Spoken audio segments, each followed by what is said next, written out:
Hey yo, what's up guys?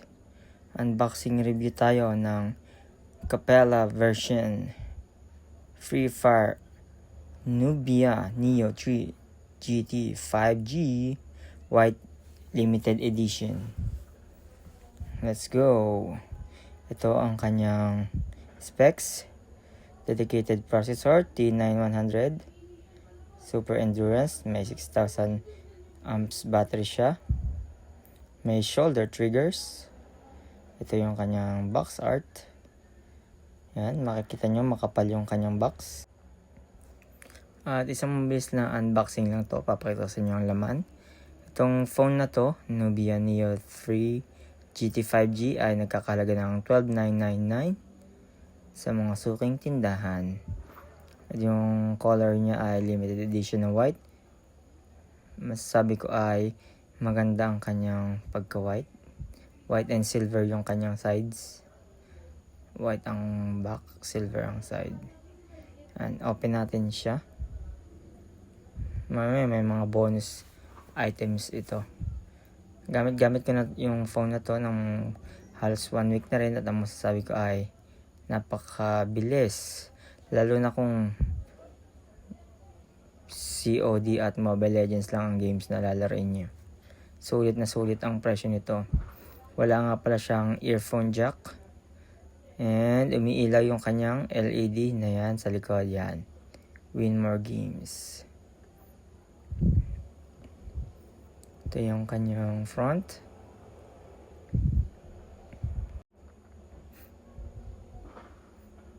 And meron siyang MyOS Android version 15 na siya. Pagkita nyo 12 gig na siya. Yung kanyang RAM ay 12 gig. And 256 internal storage niya. Ito yung kanyang phone. Dito nakalagay yung phone. Nabuksan nyo na.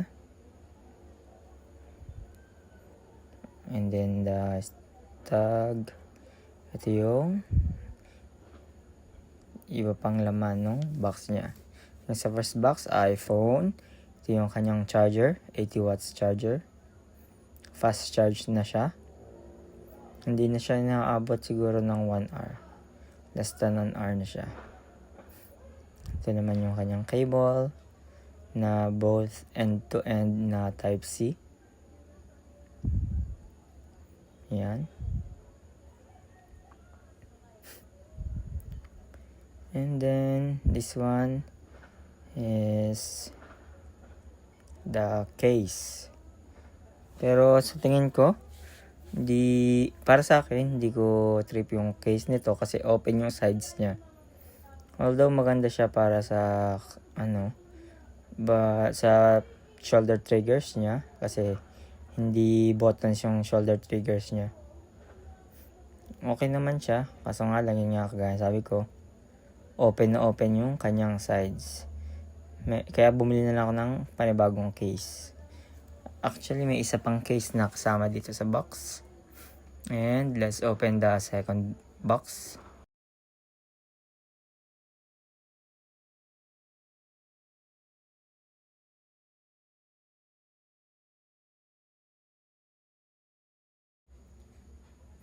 At ito na nga, ang ganda ng design ng kanyang box art.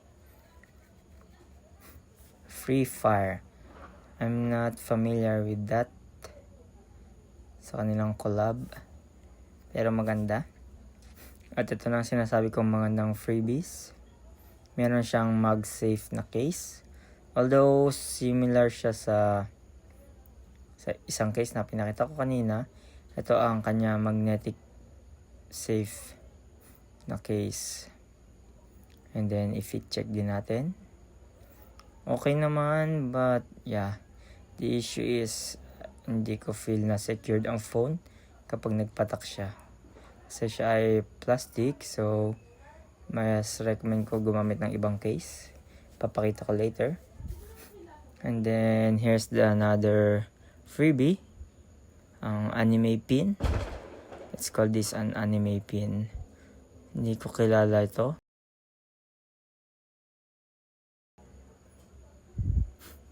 Ito ang isang magandang freebie dito.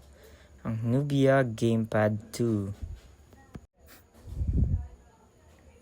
Ito ay ang controller niya na may Type-C connector at napakadali lang gamitin. Ito ang freebie na filler, depende sa case nyo. Pero kung meron kayong bump case kagaya nung gamit ko ngayon, ay kailangan nyong alisin yung dalawang nasa left side niya. Type-C connector siya, wala siyang kasamang battery, wala siyang built-in battery. So, direct ang power source niya ay from cellphone. Pero pwede niyang i-charge ang phone if i-connect siya sa, meron siyang Type-C connector sa ilalim niya, yan sa baba. Naka Hall effect joysticks na rin siya, kaya wala siyang stick drift. And ang masasabi ko ay solid ito sa mga gamer. At kagaya nga ng sabi ko, ito yung bump case na gamit ko kasi hindi ko masyadong feel yung MagSafe at saka yung clear case na kasama mismo dun sa packaging. Ito okay din naman. Yan. Ayos naman yung kanyang sensor. Mabilis maka-detect ng fingerprint. And that's all. At para sa isang mabilisang video, ito ang review ng kanyang Gameser Nubia controller, Gamepad 2. Yan, kagaya ng sabi ko, if meron siya nitong sa gilid ay hindi aabot yung connector, kailangan alisin. And then pagka insert lang, makikita nyo connected na siya, wala nang ibang kailangang pindot-pindutin. Ngayon, itry natin sa Minecraft. Ito ay plug and play lang talaga. Pagkasaksak ko, yan makikita nyo ay gumagana na siya sa Minecraft. Ako kahit saan laro na supported ng joystick, yan, makikita nyo. At smooth siya laruin. At hanggang dito na lang. Sana ay nagustuhan nyo. Kung meron kayong katanungan ay comment lang kayo sa comment section. And then that's all. Have a happy new year and ingat kayo guys. See you guys on our next video. A peace.